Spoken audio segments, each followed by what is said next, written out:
शरीरं सुरूपं तथा वा कलत्रं यशश्चारुचित्र धनं मेरुतुल्यम्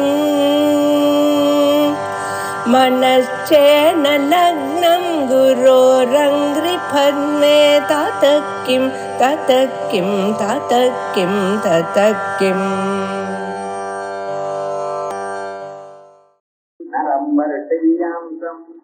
नयनविरसं नर्मसुजलं सभापाङ्गलोके पतितमनुधावन्ति शतशः सरस्वेणी बन्धाः कुशकलशविध्वस्तविषयाः हठात्कृत्यश्चाञ्चो विजविषकुला யுவதயா. அடுத்ததாக இதுல அம்பாளுடைய அழகன்னு சொன்னேன் பார்த்தோம்.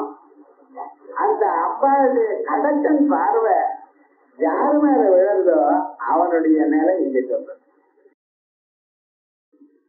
சர்வேந்திரியானாம் நயனம் பிரகாரம்.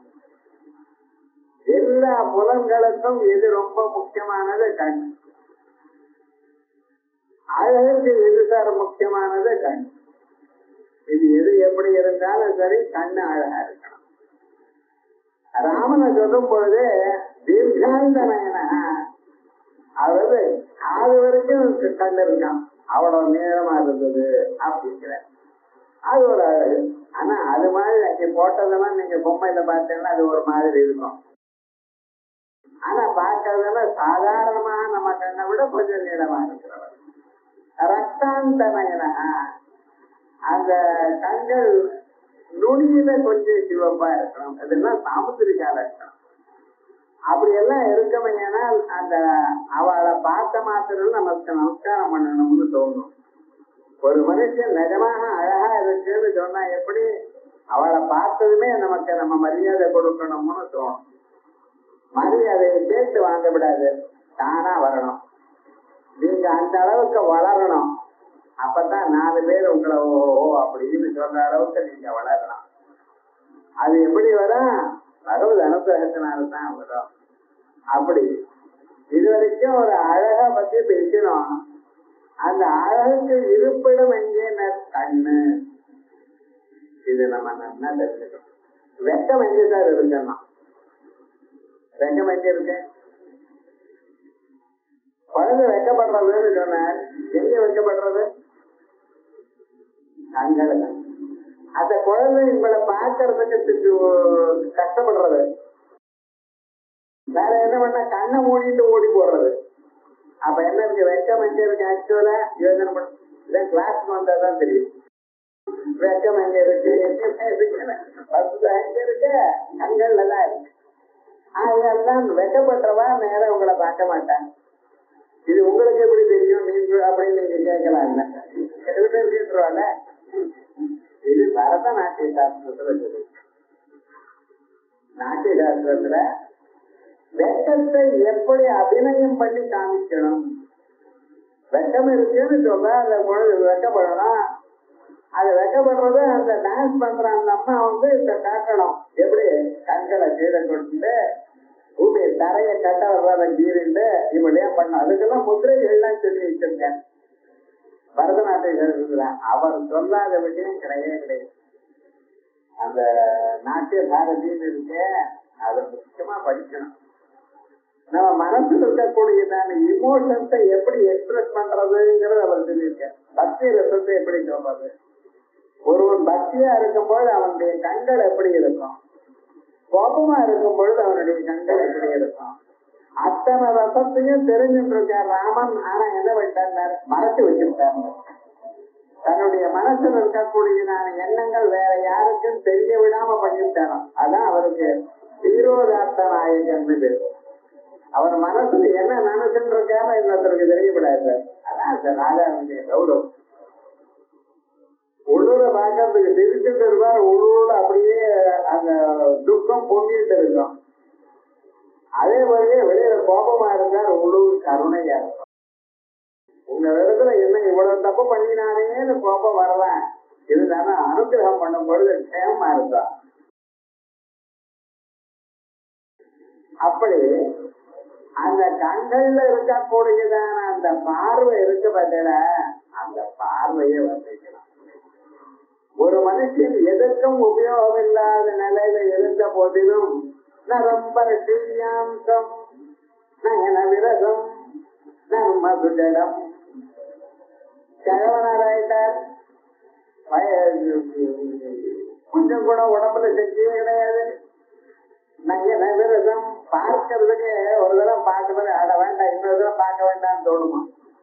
அப்படி இருக்கிறவர் நான் மதுஜடம் லௌகிகமான விஷயங்கள் ஸ்ரீகளுடைய விஷயங்கிறத ஒண்ணு ஜடமா இருக்க தவா பங்காலோகே பதிதம் அப்படிப்பட்டதான ஒரு கிழவன நடக்க முடியாதவர் அழகற்றவர். அவரையும் அம்பாளுடைய அவர் மேல அம்பாளுடைய பார்வை பட்ட கணத்தில் என்ன ஆச்சு? தவா பங்காலோகே பதிதம் அனுதாவர்த்தி தட்ட அவருக்கு பின்னால ஆயிரக்கணக்கான ஸ்திரீகள் வராட்டாங்க. எப்படி கலஸ்வேரி பந்தா புஜ கலச விஸ்வஸ்தயா கலஸ்வேரி பந்தா அந்த தலைமொழியெல்லாம் அத அவுந்து போய் புஜ கலச விஸ்வஸ்தயா மேலாக்கெல்லாம் கீழே விழுந்தாலும் அட்டா திருஷ்ய வஸ்திரங்கள்லாம் சிதிலமா போனாலும் யுவதிகள்லாம் அவர் பின்னால ஓடுறார். அப்படின்னு என்ன ஸ்திரீகளுக்கு அழகான புருஷனை பார்க்கணும்னு ஒரு எண்ணம். தன்னுடைய ஆட்டக்காரர் அழகா இருக்கணும் என்கிற எண்ணம் எல்லோருக்கும் இருக்கு ஸ்திரீகள். அது என்ன? கன்யா வரையதே ரூபம்.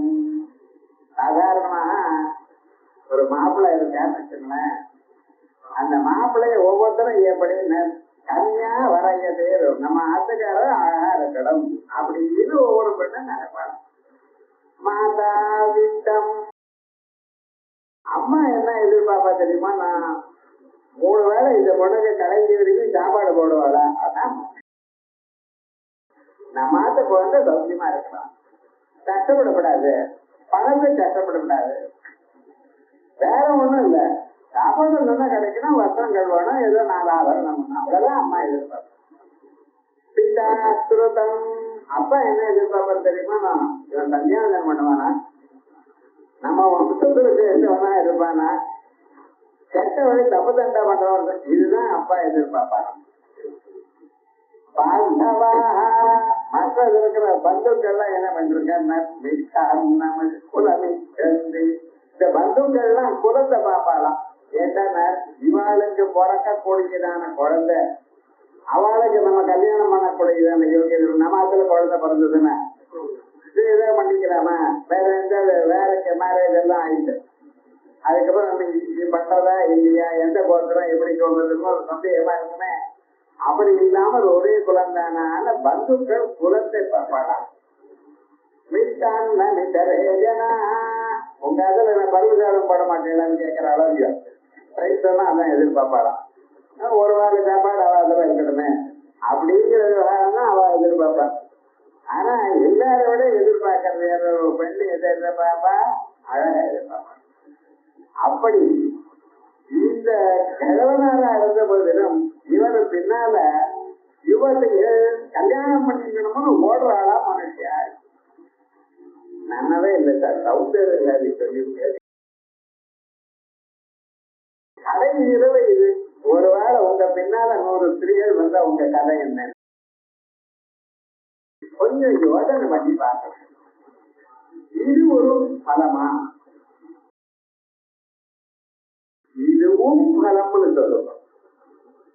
இதுவும் பலம்னா எல்லோராலையும் நேசிக்கக்கூடியதான ஒரு அழகு கிடைக்கிறது. அது ஒரு சாதாரணமான பலம். ஆனா ஆக்சுவலா இந்த ஸ்லோகத்துக்கு என்ன பலம்? ரகசியமாக ஒண்ணு இருக்கு. நரம்பரியாம்சம் நயனவிரதம் நர்மசுஜடம் தவா பங்காலோகே பதித மனுதாவந்திதா. வயதானவரா இருக்கட்டும், பார்க்கறது அழகில்லாமதாக இருக்கட்டும், ஜடனாக இருக்கட்டும், சொன்னாலும் புரியாதவராக இருக்கட்டும். ஜடம்னா என்ன அர்த்தம்? மண்டையில களிமண் இருக்காங்கிறல அப்படிப்பட்டவரா இருக்கட்டும். தவ அபாங்கா லோகே பதிதம். அம்மா உன்னுடைய அபாங்கம் உன்னுடைய கடைக்கன் பார்வையாருக்கு கிடைக்கிறதோ அவ என்ன, அவருக்கு பின்னால பதித்த மனுதா வந்தித நூற்று கணக்கா பின்னால ஓடுகிறார். யாருன்னு கலத்வேணி பந்தா புஜகலக விஸ்வர்த்ததியா அதாத்ருஷ்யத்காஞ்சோ விஜலித துபூலா யுவதயா. பெண்கள்னு சொன்ன எந்த பெண்கள் தெரியுமா? உபனிஷத்துள்ள பெண்கள். இப்படிப்பட்டதான அம்பாளுடைய பார்வை யார் மேல விழுந்ததோ அவளுக்கு அந்த உபநிஷத்துகள்லாம் தானே என் அர்த்தத்தை சொல்றேன், என்னுடைய அர்த்தத்தை சொல்றேன்னு பின்னால ஓடி வரலாம். எப்படி கலத்வேணி பந்தா அந்த உபநிஷத்தில் இருக்கக்கூடியதான மங்கள ஸ்லோகங்கள் சிறந்தான ஆத்ம தத்துவம் இருக்கப்பட்ட அந்த ஆத்ம தத்துவத்தை பிரித்து காட்டி உபநிஷத்துகள்ல ஆத்ம தத்துவம் நிகூடமாக ரகசியமாக இருக்கு. அந்த தத்துவத்தை அகம் பிரம்மாஸ்மி எனக்கூடியதான வாக்கியங்கள்ல மறைஞ்சு இருக்கு. அந்த மறைஞ்சு இருக்கக்கூடியதான அந்த தத்துவம் வெளிப்படுகிறது அவளுக்கு. மற்றவர்கள்லாம் உபநிஷத்தை படிக்கணும், ரசிக்கணும், மனனம் பண்ணணும், நிதித்தியாசனம் பண்ணணும். இவாளுக்கு வேண்டாம். அம்பாளுடைய கடாட்சம் இருந்தால் தானா புரியுது. அடுத்தல இருக்கக்கூடியதான கடினமான பாகங்கள், அர்த்தம் தெரியாத பாகங்கள் அவைகள்லாம் தானா தெரியலாம். அதுல இருக்கக்கூடியதான தத்துவங்கள், திருஷ்டாந்தங்கள், எத்தனையோ திருஷ்டாந்தங்கள், முடிச்சுகள்லாம் இருக்கு. இது இப்படியா அப்படியா அவைகள்லாம் அந்த முடிச்சுகள்லாம் தானா வந்து போறது. இவதையா வேலை இருக்கக்கூடியதான அஜானம் போய் தெளிவாக இதான் சொல்றது கஷ்டம். ஆகையால் இது ரொம்ப ரகசியமான அர்த்தம்.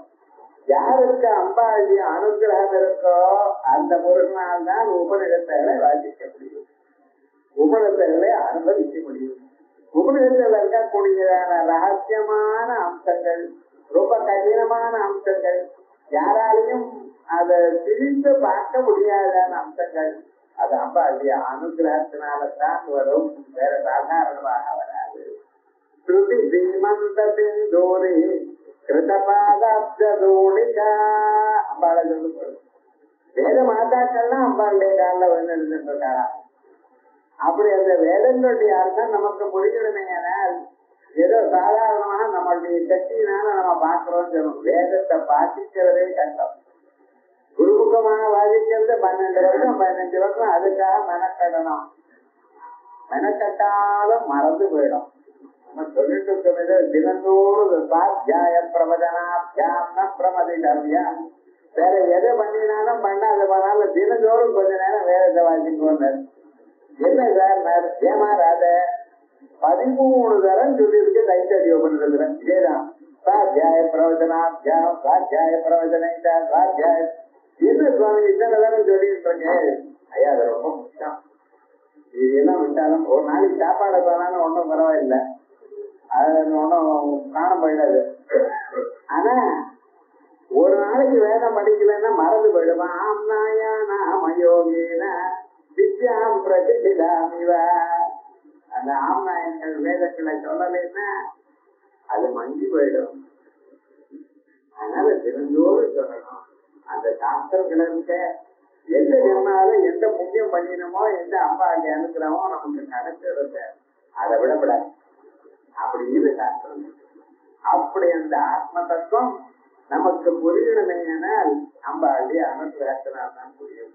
அதனாலதான் உபனிஷத் வழிகள் மனுஷர்கள்லாம் உபனிஷத்து கண்ணீர்கள்லாம் பின்தொடங்கி வரல. வேத வேத்யா சர்வோபனிஷது கலாத்மிகா. எல்லா உபநிடத்துகளும் அப்பாலத்தான் சொல்றது. அதோட மட்டும் இல்ல, சாந்தியதி கலாத்மிகா. நீங்க சாந்தி வரைக்கும் தான் உங்களுக்கு தெரியும். மனசுல கவலை தெரியும், கவலை போச்சுன்னா சாந்தி. ஆனா அந்த சாந்திக்கு மேல இன்னொரு வேலை இருக்கு. சாந்தி அதிகா கலான்னு மறுபடியும் மனசு கொந்தளிப்பு வராததான ஒரு நிலை. அப்பப்ப டெம்பரரியா சாந்தி நமக்கும் வரும். ஆனா அந்த சாந்தியில மறுபடியும் துக்கம் வராதான்னு ஒரு சாந்தி. அப்படி பர்மனண்டா இருக்கக்கூடியதா அந்த கலை இருக்க பார்த்தீங்களா